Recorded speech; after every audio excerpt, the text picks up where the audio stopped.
Hello students, आज की class शुरू करते हैं। आज हम पढ़ेंगे political science class 12 book 1 chapter 1 the cold war era part 8। तो अब पार्ट 7 तक हमने डिस्कस करा कि कैसे यूएसए और यूएसएसआर के बीच युद्ध की तैयारी थी और कैसे पूरे वर्ल्ड दो ग्रुप में डिवाइड हो गया था और जो जो कंट्रीज़ किसी भी ग्रुप में जाना नहीं चाहती थी उन्होंने या तो आइसोलेशन अपनाए यानी कि छुप के रहे, या उन्होंने न्यूट्रलिटी अपनाई यानी कि किसी को भी अच्छा बुरा नहीं बोला, या फिर उनको एक थर्ड ऑप्शन मिला जो कि सबसे बेस्ट ऑप्शन था नैम। तो हम नैम के बारे में डिस्कस करेंगे। नैम था क्या? तो बेसिकली नैम की फुल फॉर्म थी नॉन अलाइंड मूवमेंट। तो नॉन अलाइंड मूवमेंट क्या था कि हम किसी भी ग्रुप के साथ, ना यूएसए अलायंस के साथ ना यूएसएसआर अलायंस के साथ जुड़े हैं, लेकिन इसका मतलब ये नहीं है कि हम इंटरनेशनली कोई हम अपना सपोर्ट नहीं रखते, हम इंटरनेशनली पावर नहीं है या हम कमज़ोर कंट्री है। वो जो नैम है वो भी एक तरीके से थर्ड सुपर पावर बन गई थी। क्यों? क्योंकि उसमें बहुत सारी कंट्रीज जुड़ गई थी जो दो सुपर पावर के कन्फ्लिक्ट्स को आपस में बैलेंस कर रही थी, क्योंकि वो फुल पार्टिसिपेशन कर रहे थे इंटरनेशनल लेवल पे। जहाँ यूएसए गलत होता था वो यूएसए को क्रिटिसाइज करते थे, जहाँ यूएसएसआर गलत होता था वहाँ वो यूएसएसआर को क्रिटिसाइज करते थे। तो अब क्वेश्चन आ जाता है हमारे पास नैम से रिलेटेड। जो सबसे इंपॉर्टेंट क्वेश्चन आता है कि NAM was considered third option by third world countries. अब थर्ड वर्ल्ड कंट्रीज का क्या मतलब है ये हम आगे डिस्कस करेंगे, लेकिन इसमें ये क्यों कहा है कि जो नैम है उस वो क्यों कंसीडर करती थी थर्ड वर्ल्ड की countries as a major option, वो हम डिस्कस करेंगे। और इसका दूसरा जो डायरेक्ट क्वेश्चन आ जाता है वो आ जाता है कि इंडिया की फॉरेन पॉलिसी क्या थी। इंडिया की फॉरेन पॉलिसी क्या थी, इसका मतलब है कि जो इंडिया है उसकी विश्व से जुड़ने के लिए क्या पॉलिसी थी। The cold war divided the world into two revival groups. आपको पता ही है कि जो कोल्ड वॉर है उसने पूरी दुनिया को दो ग्रुप्स में बांट दिया था, एक यूएसए ग्रुप एक USSR group. That is why non alignment was offered as a third option. तो जो नॉन अलाइनमेंट थी, नैम था, वो एक थर्ड ऑप्शन बनाया गया वो कंट्रीज के लिए जो किसी भी ग्रुप के साथ जुड़ना नहीं चाहती थी अपने पर्सनल रीजंस के कारण। तो किन को ऑप्शंस मिला? ये जो न्यूली इंडिपेंडेंट कंट्रीज हुई थी, यानी कि जो नई आज़ाद हुई कंट्रीज थी, उनको ये थर्ड ऑप्शन दिया कि आप नैम भी ज्वाइन कर सकते हैं। और इसका फाउंडर कौन था? इंडिया। तो जो न्यूली इंडिपेंडेंट कंट्रीज थी वो ना यूएसए की तरफ जुड़ना चाहती थी ना यूएसएसआर की तरफ। क्यों? ऐसा क्यों था? वो क्यों नहीं जुड़ना चाहती थी? क्योंकि वो अभी अभी तो आज़ाद हुए थे, देश में इतना बुरा हाल ऑलरेडी हो रखा था। क्योंकि जब बाहर से कोई दूसरे देश का आके आपके देश पे राज कर रहा है तो वो आपके देश की डेवलपमेंट के बारे में नहीं सोचेगा, वो अपने देश की डेवलपमेंट के बारे में सोचेगा। आप खुद सोचो, जब इंडिया पे ब्रिटिशर्स राज करते थे तो ब्रिटिशर्स ने कभी इंडिया के बेनिफिट के बारे में नहीं सोचा। उन्होंने सारा मनी, सारा प्रीशियस स्टोन्स वगैरह अपने कंट्री में ट्रांसफ़र करे। तो ऐसी ही जो उस टाइम पर न्यूली इंडिपेंडेंट कंट्रीज थी उनकी कंडीशन बहुत ख़राब थी। तो वो चाहती थी कि हाँ, अब हमें मौका चाहिए डेवलप करने का अपनी कंट्रीज़ को, ना कि अब हम फिर दोबारा वॉर सिचुएशन में पड़ जाए और हम अपने ऊपर किसी बड़ी ताकत को राज करने दे दे अपने देश पर। तो न्यूली इंडिपेंडेंट कंट्रीज कहाँ की थी? एशिया की, अफ्रीका की और लैटिन अमेरिका की। तो जो पहला नैम समिट रखा था, पहले मैंने आपको बताया कि जो नैम का फाउंडर था वो कौन था? इंडिया। इंडिया वाज द को फाउंडर ऑफ नैम। और इंडिया के अलावा 4 और कंट्रीज फाउंडर थी नैम की। तो पहला जो नैम समिट रखा गया था वो बेलग्रेड में रखा गया था 1961 में। 1961 ये डेट याद रखनी है। जो नैम का पहला समिट रखा गया था वो 1961 में रखा गया था। और जो ये समिट था इसमें मेन डिस्कशंस किस बारे में करनी थी कि हम पांचों कंट्रीज को आपस में कोऑपरेशन रखना है। जो फाउंडर थे नैम के, हमें आपस में एकजुट होकर रहना है ताकि कोई भी सुपर पावर हमें तोड़ ना सके। अगर हम अकेले रहेंगे तो हमें सुपर पावर तोड़ सकती है, हमें मतलब इन्फ्लुएंस कर सकती है कि हम उनके ब्लॉक में जुड़े।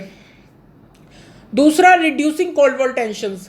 पूरा विश्व उस टाइम पर डरा हुआ था कि शायद ये तीसरा विश्व युद्ध छिड़ सकता है और पूरी दुनिया का सर्वनाश लिखा है। तो उस चीज़ की टेंशंस को कम करना बहुत ज़रूरी था। जो पहला समिट था वो कितनी कंट्रीज ने साइन करा? 25 स्टेट मेंबर्स। 25 कंट्रीज के जो प्राइम मिनिस्टर्स थे, प्रेसिडेंट थे, उन्होंने इस समिट को अटेंड करा। आप ये पिक्चर में देख सकते हैं, ये वही 1961 का फर्स्ट बेलग्रेड का समिट है नैम का, जहाँ पर India and 4 other countries join and discuss about the cold war tensions. आप देख सकते हैं पांचों देश के प्रधानमंत्री एकजुट होकर ये डिसीजंस ले रहे हैं कि हम कैसे तीसरी सुपर पावर बनकर खड़े होए, हम कैसे 2 सुपर पावर को टक्कर दे सके, और कहीं ये ना हो कि हम कमज़ोर देश है अभी इंडिपेंडेंट हुए न्यूली, तो हम ये ना हो कि हम कोई रोल ही ना प्ले करें, जस्ट लाइक आइसोलेशन और न्यूट्रलिटी बन के ना रह जाए हम। तो हमें नैम के थ्रू फुल पार्टिसिपेशन करना है इंटरनेशनल अफेयर्स में, और जो कि हमारे लिए बेनिफिट रहेंगे। कहाँ के लिए? हमारे अपने ओन नेशनल इंटरेस्ट के लिए, यानी कि हमारे खुद के देश के विकास के लिए जो चीज़ें ज़रूरी हैं हम उसको पहले ध्यान में रखेंगे। NAM was based on idea that newly independent nations can become powerful force when they came together। इसका क्या मतलब है कि NAM क्यों बनाया गया था? NAM का बेसिकली यही आइडिया था कि जो नई आज़ाद हुए हुए कंट्रीज़ है वो आपस में इकट्ठे होकर एक ताकत बन जाए। अब जो नई आज़ाद हुई कंट्रीज़ थी वो बहुत ज़्यादा इकोनॉमिक रिसेशन में थी, उनके पास खाने को कुछ नहीं था, इलेक्शंस होने थे, देश को संभालने वाला कोई नहीं था। और इस टाइम पर क्या था, जो न्यूली इंडिपेंडेंट कंट्रीज़ थी उन्होंने सब कंट्रीज़ इकट्ठे होकर एक पावर बन गई, एक सुपर पावर बन गई, जिन्होंने एक कलेक्टिव आवाज़ बना ली जिसका नाम रख दिया नैम। नैम का मेन फंक्शन क्या था? जो न्यूली इंडिपेंडेंट कंट्रीज़ है उनको एक पावरफुल स्टेज प्रोवाइड करना इंटरनेशनल अफेयर्स में। ये ना हो कि वो बैक स्टेज कर दिया जाए कि आप छोड़ो, अभी बहुत बड़ा मुद्दा चल रहा है दो सुपर पावर्स के बीच, तो उसको बैक साइड ना होने के लिए इन कंट्रीज़ को बोलने का कोई वही ना मिले चांस इतने बड़े लेवल की इंटरनेशनल अफेयर्स पे। तो इस चीज़ को प्रिवेंट करने के लिए सारी कंट्रीज़ इकट्ठे जुड़ी।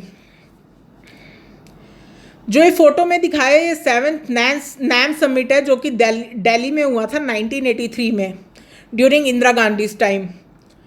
अब हम डिस्कस करते हैं 1947 की जो कंडीशंस थी इंडिया की, वो बहुत बैड थी, जिस कारण जो 1961 में इंडिया ने एक डिसीज़न लिया कि हम नैम समिट रखते हैं। फर्स्ट नैम समिट कहाँ था? बेलग्रेड में।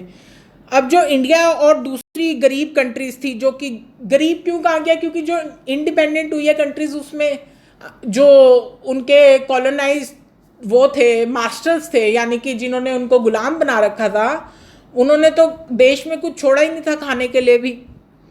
तो जो इंडिया और दूसरी गरीब कंट्रीज़ थी उन्होंने क्या कहा कि हम अब किसी के नीचे नहीं काम करना चाहते। क्यों? क्योंकि हमें कई सौ साल हो चुके हैं दूसरे कंट्रीज़ के नीचे काम करते हुए, और अब हम अपने हिसाब से चलना चाहते हैं। अगर हमने अभी भी कुछ और साल गुजार दिए तो हम डेवलप नेशंस कब बनेंगे? हम डेवलपिंग नेशंस कब बनेंगे? अभी तो हम अंडर डेवलप्ड नेशंस हैं। अंडर डेवलप मतलब जिनका विकास ही नहीं हुआ, ना विकास शुरू हुआ और ना विकास खत्म हुआ। अब हम आते हैं, मैंने आपको बताया था कि थर्ड वर्ल्ड क्या था। तो जो पूरी दुनिया है उसका मैप आपके सामने नज़र आ रहा है। तो अब आपको बताते हैं, तो 7 कॉन्टिनेंट्स हैं, Asia, Africa, Europe, north America, south America, Antarctica and Australia. तो जो फर्स्ट वर्ल्ड था, जो पूरा वर्ल्ड था, उसको थ्री वर्ल्ड्स में डिवाइड कर दिया गया। एक को नाम दे दिया फर्स्ट वर्ल्ड। आप येलो कलर जो एरिया है वो सारा फर्स्ट वर्ल्ड था।